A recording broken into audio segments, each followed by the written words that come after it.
On dit que son regard suffisait à faire trembler ses adversaires, et que dans ces dernières années, il voyait quelque chose que personne d'autre ne pouvait comprendre. Cet homme, c'est Alexander Alekhine.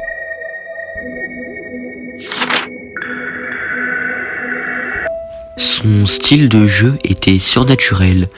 Il voyait des combinaisons tactiques que personne d'autre ne pouvait imaginer. Comme s'il avait un don ou une malédiction.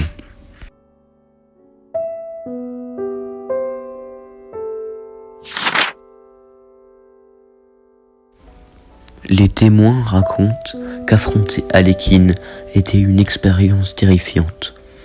Son regard perçant ne lâchait jamais son adversaire des yeux. Certains disaient qu'il pouvait lire dans leurs pensées. Des joueurs ont même abandonné dans des parties contre lui car ils étaient en mauvaise position, mais surtout car ils ne se sentaient pas bien. Ils se sentaient observés d'une manière inhumaine.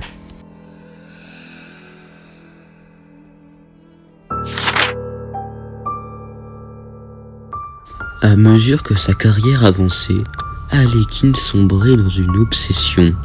Il passait des nuits entières à analyser les positions seul, enfermé, avec son échiquier. Certains disent qu'il murmurait en jouant et qu'il répondait à une voix que personne n'entendait.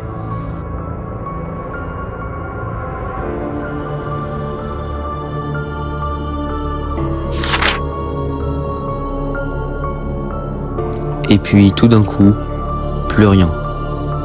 Alexander Alekhine était mort seul dans sa chambre d'hôtel en 1946. Mais il n'est pas mort n'importe où. Il est mort face à un échiquier, dans une position inconnue. Suicide, assassinat ou mort naturelle, personne ne sait.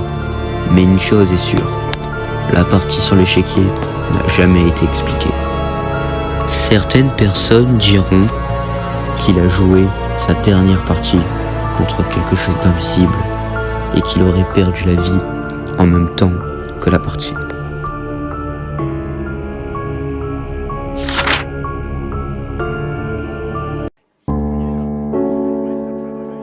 Aujourd'hui encore, on raconte que l'ombre d'Alexander Alekhine plane sur les échecs.